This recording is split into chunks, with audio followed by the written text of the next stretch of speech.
No paper, no money. Le Tết Trung Thu, fête de la mi-automne, est célébrée tous les ans au 15e jour du 8e mois lunaire. On l'appelle aussi fête de la contemplation de la lune, parce que cette nuit-là, elle paraît le plus près de la Terre. À cette occasion, tous les enfants sont autorisés à sortir la nuit en portant des lampions. Outre les lampions traditionnels, on rencontre des lampions en carton, en bambou ou en matériaux divers, et dont les formes peuvent rappeler un passé pas si lointain.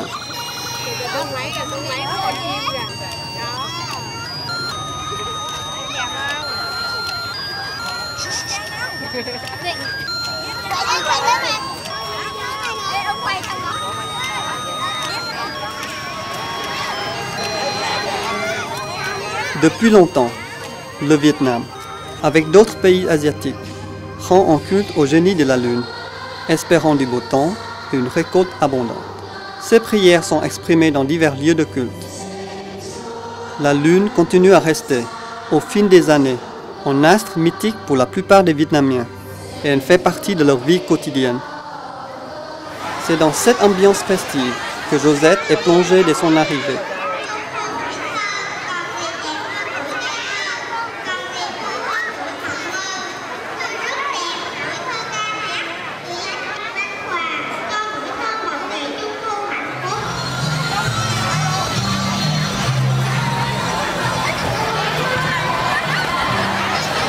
Au moment où l'astre est au plus haut, les enfants chantent et dansent tout en contemplant la lune.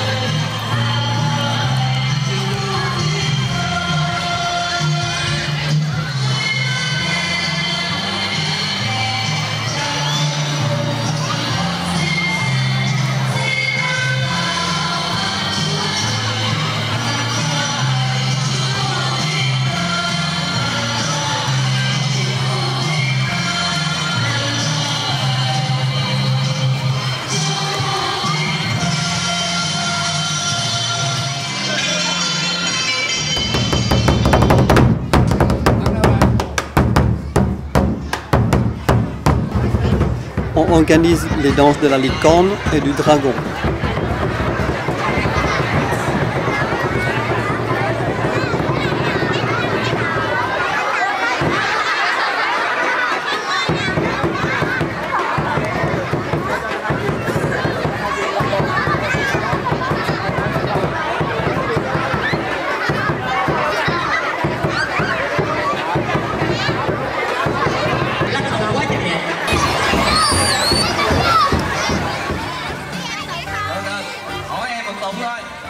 Les danses terminées, on distribue le bánh nướng, gâteau de la lune, farci et cuit au four.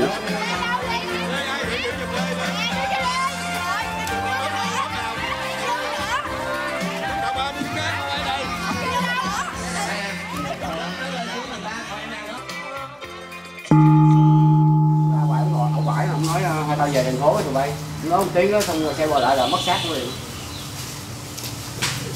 Đâu? Nó còn những cơm. Tới giấy xíu Non, ça on ira après. Ici.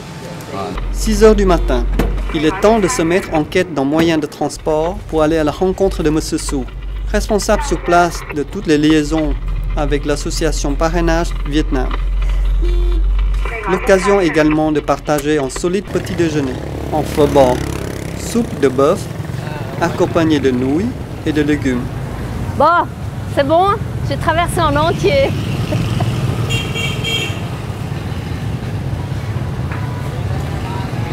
How are you? Fine. Hello Martha. How are you? Fine. Thank you. Yo. Fine, thank you. C'est bien ce petit déj, hein?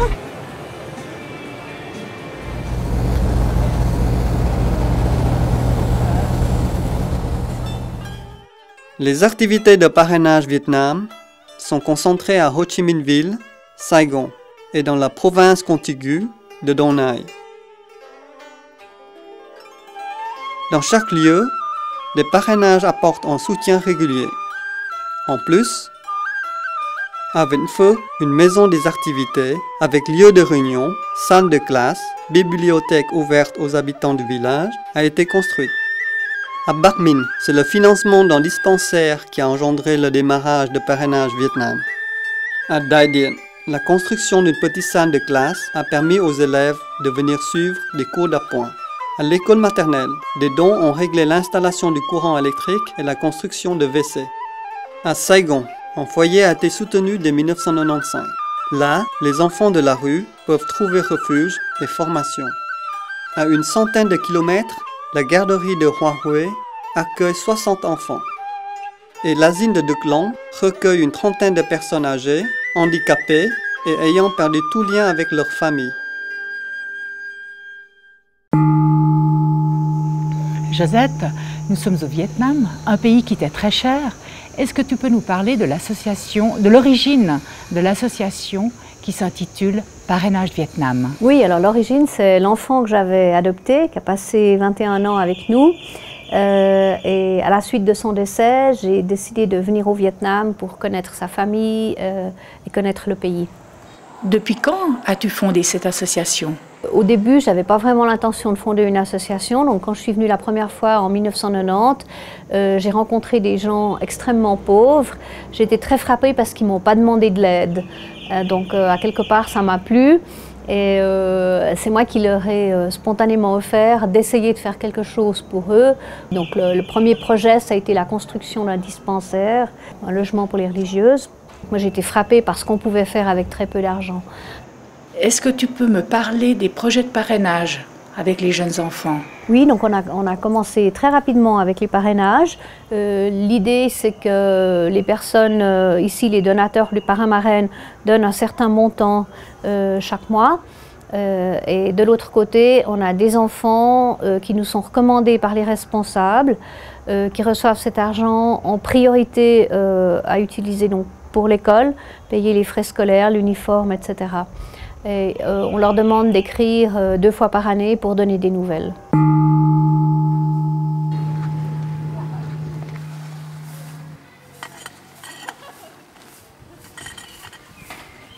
C'est à Vĩnh, dans la maison des activités, que nous rencontrerons nos filleuls étudiants ou apprentis en école technique. Ils bénéficient depuis leur plus jeune âge d'un parrainage leur assurant une scolarité régulière et une formation professionnelle pour sortir de leur pauvreté. Tu vas étudier où? À Vĩnh Phúc ou bien à Ho Chi Minh? Bien Hoa, ok. C'est loin, hein? Ok, alors tu reviens cet après-midi avec le questionnaire et les papiers. Tous les papiers, no paper, no money. Hein? C'est toujours la même chose. D'accord? No paper, no money. Ok, I'll see you later. Hello, how are you? What is your name? My name is Hiếu. Hugh. Do you have the paper? School paper, attestation. L'année passée, il était déjà là. C'est ok, on peut lui donner l'argent. Est-ce qu'il a le temps de venir après la messe ou bien c'est trop tard, il repart avant? C'est le filleul de Hilby. Voilà, et puis son nom, Bao Bao, ça veut dire l'empereur. Ça va? How are you? Voilà, alors lui, il va étudier Dong Nai. Ok, on va lui donner un double parrainage. Alors, qu'est-ce que c'est ça? Par respect envers les donateurs, l'utilisation du parrainage est contrôlée scrupuleusement et chacun doit remplir un questionnaire sur ses projets et fournir des documents attestant le lieu et la durée des cours suivis. Allez, va te chercher un crayon, débrouille-toi pour me remplir ça, tu reviens après. Jeanne, Monsieur Tat, c'est le responsable des enfants de Dai Dien. Ah, d'accord. Voilà. Madame Dozio, Monsieur Dozio, your donator. Elle est toute gênée. Alors. Non, pas Non? Bon, très bien. Ça va? C'est bon? Tes boutons là, c'est tout fini? Ok, très bien, elle n'a plus rien, c'est parfait alors. C'est pas. You, I don't remember the name of the donator. Alors, elle a vu Marie-Josée, non? Non. Alors, Marie-Jo, prenez, voilà. J'ai dû aller la chercher au fond de la cuisine. Bonjour. Nous. Voilà, ça y est, c'est bon. Alors cette fois, on va pousser pour y aller. Ouais, On peut passer, hein. Je sais qu'il faut qu'on pousse les gens ou bien qu'est-ce qu'il faut? Nè, bà nói vô gấp. Vô. New, elle est à la cuisine, je crois. New. Voilà, elle est là. Non, ça va très bien. Ok, ça va très bien comme ça. Non, c'est parfait. Je vous remercie beaucoup d'être venu. On est très content de vous avoir, de vous inviter pour partager ce repas. Et j'espère que vous aurez beaucoup de plaisir. Profitez tous parce que vous n'allez pas vous revoir avant longtemps. Hein? Voilà. Bà rất là vui mừng và cảm động. Bon appétit! Surtout à Pierre et à Sou qui ont tout préparé pour nous. Hein?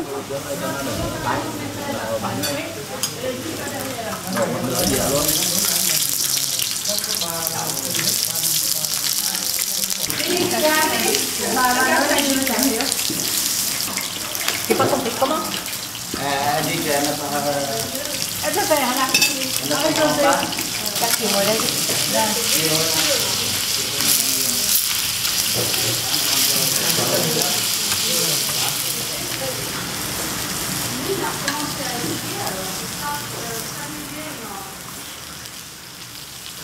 Un repas convivial est l'occasion de rencontrer plusieurs répondants des villages voisins et de faire le point sur la situation des filleuls et les projets de l'association. Tels les fonds scolaires, coup de pouce à des enfants n'ayant pas la chance de bénéficier de parrainage. Nos répondants sont vraiment nos yeux et nos oreilles sur place, vérifiant que l'argent remis aux enfants de notre part est bien utilisé pour l'école ou pour des soins médicaux si nécessaire. Donc, tu concentres surtout tes actions au Sud-Vietnam, mais pour quelle raison? Parce que je suis arrivée à Saigon la première fois et puis j'ai commencé à développer dans cette région et j'ai jamais essayé d'étendre plus loin. Donc je prends les besoins qui viennent et ça se trouve que tout est concentré dans la région de Saigon avec une petite, disons, on a poussé maintenant jusqu'à une centaine de kilomètres de Saigon. Même si l'état des routes s'améliore au fil des années, des déplacements s'avèrent toujours dangereux. Les chemins de terre sont très glissants, les nids de poules profondes. Et si la route est goudronnée, motards ou automobilistes, très fiers de leurs nouveaux engins, roulent au mépris de toute sécurité. Ce sont souvent les écoliers qui se déplacent à 3 ou 4 sur un vélo pour faire le long chemin de l'école, qui en font les frais, parfois au prix de leur vie.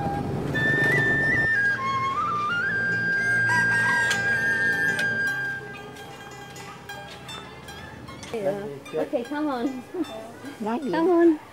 Pardon. Dans le cadre des parrainages, quelle a été ta plus belle satisfaction? On est toujours très heureux, soit les donateurs, soit moi-même, soit les parents, quand un jeune réussit une formation au bout de ses études. Je crois même qu'il y a un jeune homme qui fait des traductions maintenant pour l'association. Exactement, c'est un jeune, un de nos tout premiers filleuls. Et maintenant, il aide sa mère qui a passé maintenant comme responsable d'un village. Et c'est son fils qui l'aide à faire les traductions, qui nous aide à correspondre, parce que la maman ne sait ni l'anglais ni le français.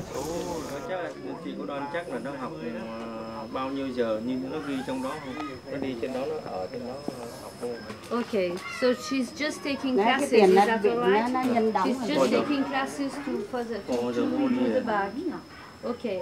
How many? Are we sure she's making enough hours in a week? Chị có đoán chắc là nó học bao nhiêu giờ như nó ghi trong đó không? Nó đi trên đó, nó ở trên đó. Pour les visites, la moto reste le meilleur moyen de locomotion, malgré des pluies souvent torrentielles et aveuglantes. On limite ses affaires personnelles, on prend les documents indispensables et on peut charger dans 3 ou 4 sacs à dos par moto les cadeaux destinés aux plus nécessiteux, chaussures, blouses, chemises, etc.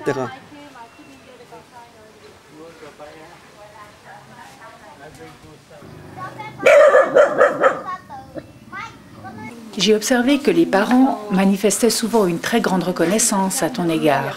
Est-ce que c'est toujours la même chose? Oui, chaque fois.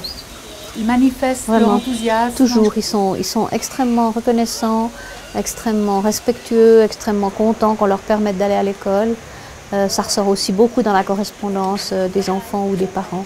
C'est que sans l'aide qu'on leur apporte, ils ne pourraient pas suivre une formation scolaire. Je suis aussi frappée par la misère de certaines familles, comme par exemple celle où il y a le fameux canard Josette. Oui, Mais comment est-ce que tu choisis les enfants? il faut dire que tous les enfants qu'on aide appartiennent à des familles extrêmement pauvres. Donc, tu as certains critères particuliers. Alors je fais confiance aux responsables locaux qui connaissent bien les enfants, puisque c'est des enfants qui font partie de leur village ou de leur quartier. Les critères, c'est qu'il n'y ait aucune aide qui soit apportée à cette famille, soit par de la famille qu'ils auraient à l'étranger, soit par une autre association ou une aide sociale. Donc ça, c'est vraiment important, il faut qu'il n'y ait qu'un seul enfant dans la famille qui soit aidé. Le deuxième critère, c'est le sérieux des parents, c'est-à-dire qu'il faut absolument qu'on soit sûr que l'argent va bien être utilisé pour payer la scolarité des enfants. À chacun de tes voyages, tu rencontres personnellement l'enfant, tu as un entretien assez approfondi avec lui. Oui, alors ça c'est constant aussi, effectivement. Chacun des voyages, je rencontre chaque enfant et on demande des interviews avec les parents qui peuvent prendre entre 10 minutes et 1 heure suivant les cas. Tu as prévu maintenant que l'on aille visiter un village où il y a un projet spécifique lié à une école maternelle. Est-ce que tu peux m'en parler? Voilà, alors ça c'est le projet de construction de sanitaires. Donc en passant, la personne qui est responsable de la classe et notre répondant local ont demandé s'il était possible qu'on les aide à construire un sanitaire parce qu'il n'y avait absolument rien. Donc les enfants là, sont des tout petits, pour le moment ils vont faire leurs besoins simplement à l'extérieur et puis on va profiter aussi pour cimenter la cour de récréation. Et puis là aussi on a demandé le devis et puis c'est vrai que c'est un prix extrêmement bas, c'est vraiment un projet qu'on peut faire, d'autant plus que c'est les parents eux-mêmes qui vont construire ça. Alors si je comprends bien, la main-d'œuvre est offerte. La main-d'œuvre, c'est voilà, exactement. Il n'y a pas de main-d'œuvre, c'est les parents qui font le travail. Donc il n'y a pas de frais de main-d'œuvre, il y a juste le matériel. Le boulot magnifique qui se fait sur place avec une seule responsable pour 25 enfants.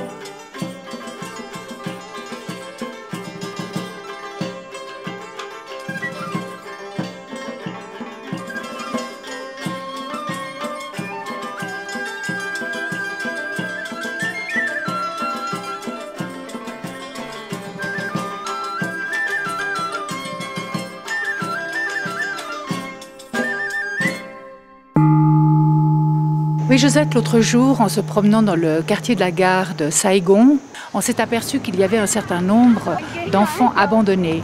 Est-ce que l'association Parrainage Vietnam s'occupe aussi de ce genre de situation? Oui, depuis plusieurs années, on soutient un foyer qui est proche de la gare. Si tu es d'accord, je pense qu'on pourrait aller les rencontrer. Je pense que c'est une situation extrêmement intéressante, qui est peut-être aussi très différente de ce qui se passe dans notre pays. Je peux dire que je serais même très contente que nous allions y faire un saut. J'ai toujours été extrêmement bien accueillie et j'ai tout arrangé. Ils savent qu'on arrive maintenant.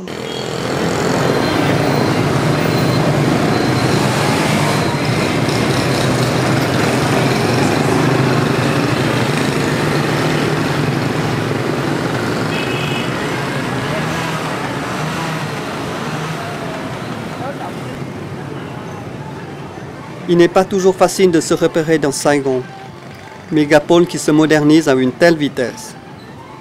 Heureusement, on peut toujours compter sur la gentillesse de ses habitants, prêts à nous remettre sur le bon chemin.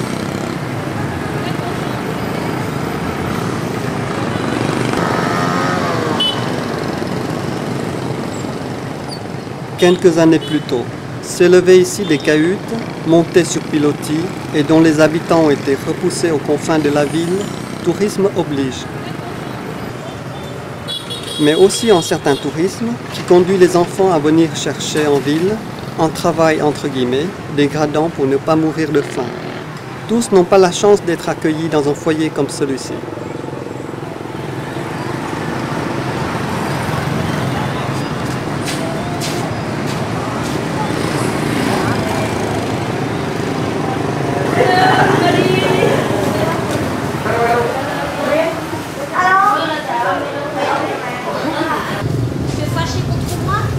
Comment est-ce que tu es entré en contact avec ce foyer? Alors un petit peu par hasard, comme presque tout ce qui s'est fait au Vietnam, si tant est que le hasard existe. J'ai rencontré à Genève une Vietnamienne dont le frère faisait partie du comité de ce foyer. Combien est-ce qu'il y a de personnes qui s'occupent de ce foyer, notamment de tous ces jeunes? Donc il y a une animatrice directrice, il y a une cuisinière, je crois qu'elle a de temps en temps une personne pour lui donner un coup de main, mais elles sont pratiquement les deux pour tout faire tourner.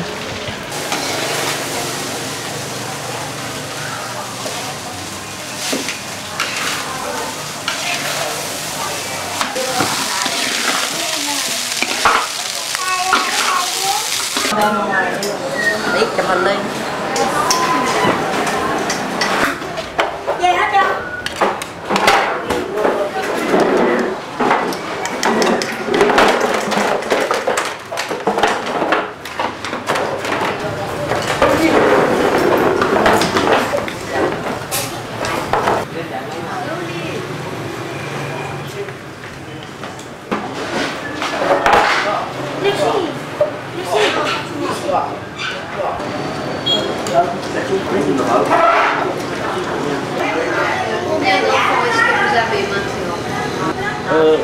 Bao nhiêu các cháu ở đây? Bao nhiêu cháu ở đây?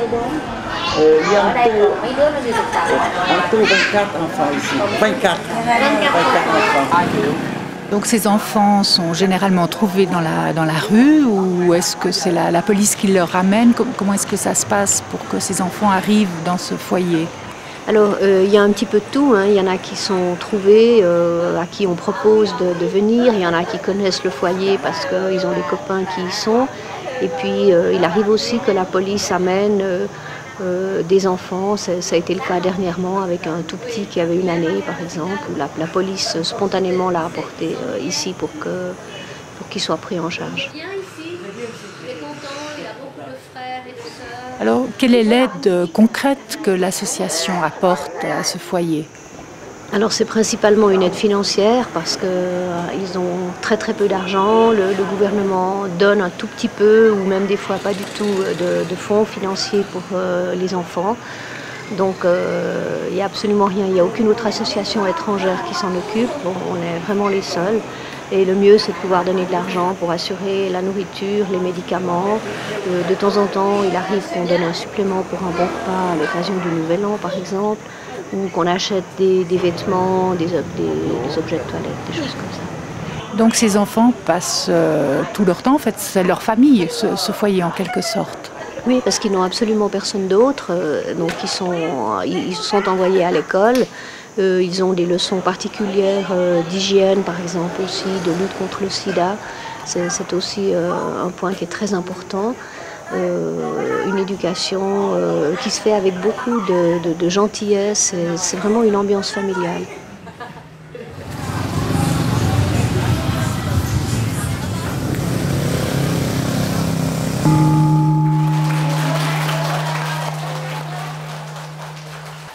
Les territoires inondés par la dioxine, déversés par les Américains dans les années 70, ont été offerts gracieusement à de jeunes couples, mais pour les exploiter, ils doivent laisser leurs enfants seuls à la maison. D'où la création de cette crèche dans laquelle nous assurons le salaire des jardinières. Il y a assez pour l'opération. Et qu'est-ce qu'il fait? Il reste en ville ou il revient habiter ici, Phuoc? Il reste à Ho Chi Minh City? Vous voulez pas le ramener là?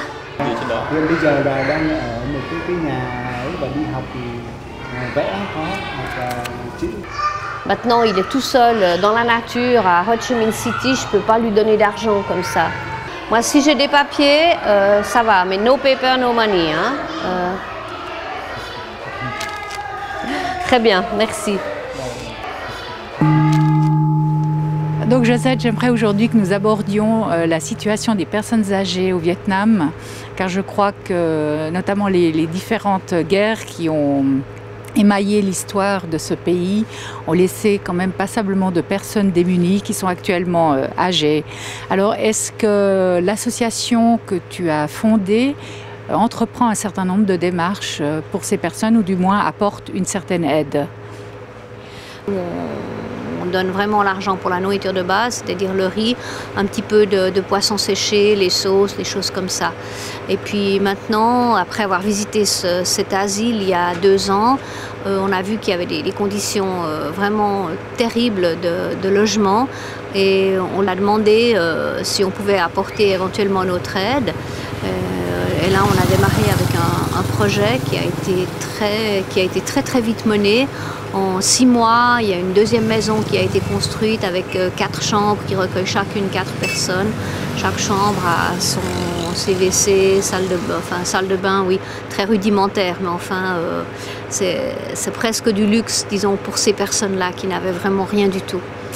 Finalement, l'association a apporté les fonds financiers pour acquérir les matériaux de construction. Et la main-d'œuvre a été offerte, enfin a été mise à disposition par la population elle-même, ou comment est-ce qu'il s'y est pris? Oui, c'est le jeune homme qui a construit donc avec son aide, et puis il a pris 1 ou 2 ouvriers spécialisés. Je te dire, là, il nous avait fait un devis de 9 000 francs pour donner un ordre de grandeur. Il n'a même pas dépensé tout l'argent, donc il nous a demandé à la fin l'autorisation d'acheter des ventilateurs et d'améliorer un tout petit peu les installations sanitaires avec l'argent qui restait. Si tu es d'accord, est-ce qu'on peut aller le rencontrer? Oui, moi j'aimerais beaucoup qu'on aille le voir parce que c'est important pour moi qu'on puisse montrer un petit peu ce qu'il fait, d'abord ce qu'il est et puis ce qu'il fait. Et puis surtout, j'aimerais surtout attirer ton attention sur le fait que les gens qu'on va rencontrer là-bas sont des gens qui, malgré leur solitude, leur vieillesse, sont extrêmement lumineux, extrêmement sereins. Et je pense que ça fait beaucoup de bien de rencontrer des personnes comme ça. C'est beau, magnifique, magnifique, c'est très bien. Oh, maman, très bien, très bien. I am fine, thank you, and you? Con nói what's your name? What's your name? What's your name? Rồi con nói giùm Mai. My name is Josette. What's your Yes, and what's your name? Yeah. My name gì? Is Hi. My name Hi. Hi. Hi. Hi. Donc généralement, ce sont des personnes qui ont aussi des problèmes de santé, qui ne sont plus du tout autonomes. Quel genre de maladies ont ces personnes? Est-ce que tu le sais? Alors c'est assez différent. Donc au départ, il a fait ça pour les personnes âgées. C'est des personnes qui souvent souffraient de maladies de type Alzheimer, c'est-à-dire perte de mémoire, méconnaissance complète de l'environnement, qui ne savent plus où elles sont, d'où elles viennent, comment elles s'appellent à la limite. Donc ça, c'était un petit peu l'idée de départ. S'y sont ajoutées aussi des personnes handicapées, des personnes paralysées par exemple, qui sont vraiment toutes seules. Et récemment, il a accueilli 3 enfants qui souffrent de maladies graves, qui sont des suites directes de la guerre, de la dernière guerre des Américains. Elle est aveugle. Bonjour. Bonjour. 81. 81. Mais vous parlez français? Non, non, non. Bà là quê miền Bắc. Bà là Bắc, bà vô bên này. Elle est tonkinoise. Voilà, je voulais lui demander de quelle région elle venait. Elle est tonkinoise. Elle est au delta du Mekong. Elle vient du delta du Mekong. Ah, C'est fou tous ces destins, hein, ces gens qui marchent comme ça, puis qui se rencontrent ici, c'est extraordinaire, je trouve. Mama, bonjour. Missy, hi. Hi. Cảm ơn. Thank you. Bà nói đi. Elle a plus de dents, bah oui, à son âge, c'est normal. Hein? How long? Bà này đây 6 năm. 6 năm. 6 năm. 6 năm. Ah, bà Vietnamese, hein? Việt Nam. Number one. 6 năm. Voilà, ça fait 6 mois qu'elle est là.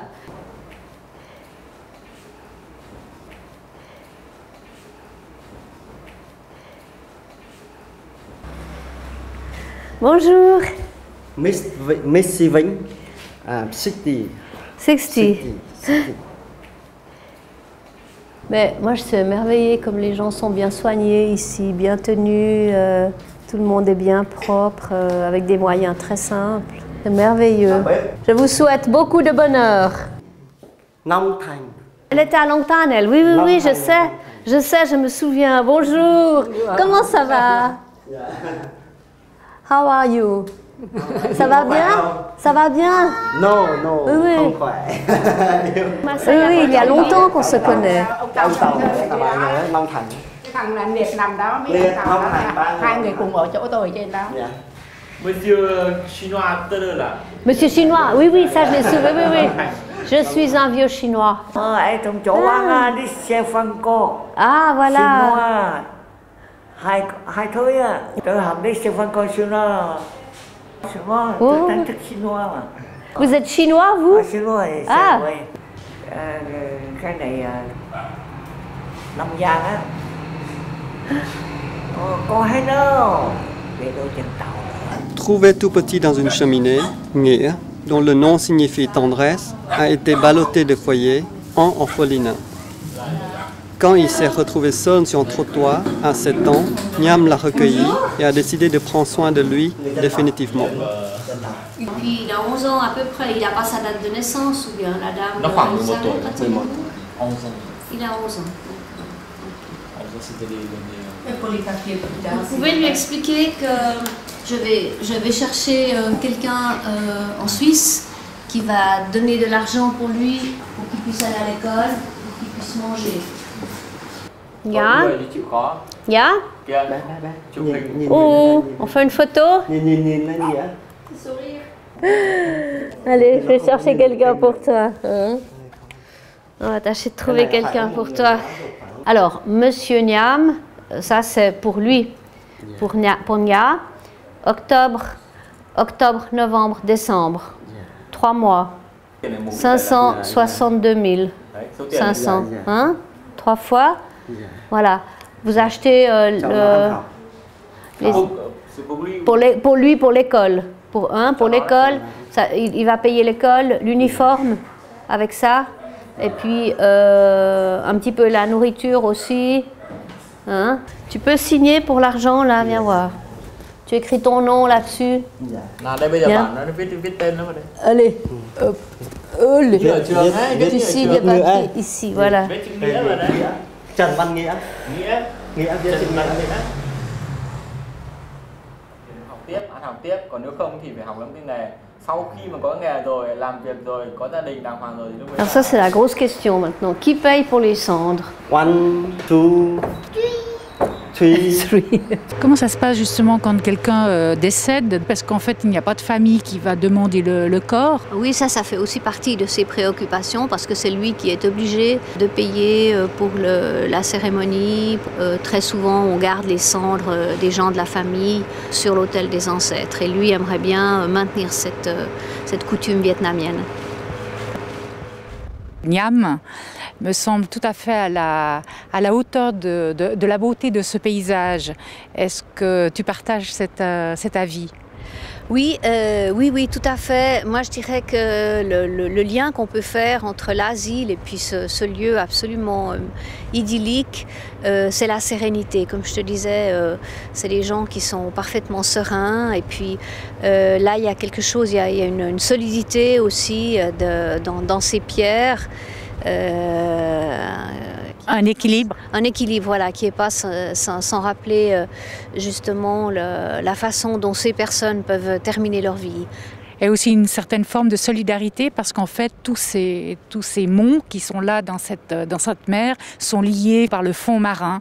Et je crois que finalement cet homme peut être assez comparable à ce fond marin qui soutient toutes ces personnes âgées, solides, dignes, encore jusqu'à la fin de leur vie.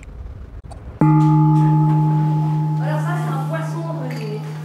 Ah voilà, ouh, waouh. Ah ouais. Ah c'est joli.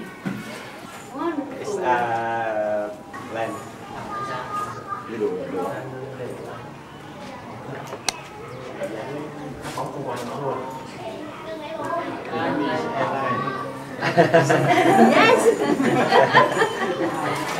Dans tout le Vietnam, la tradition de la fête de la lune se maintient. C'est la fête des enfants. Des enfants qui, de 0 à 15 ans, représentent un tiers de la population. Quel avenir se dessine pour eux alors que l'école est encore payante, que dans beaucoup de régions, la pauvreté est telle qu'ils ne peuvent envisager une scolarité régulière.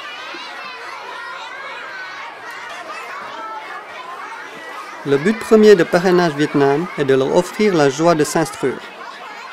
C'est possible avec très peu d'argent et leur reconnaissance, leur sourire sont pour nous le plus beau des cadeaux.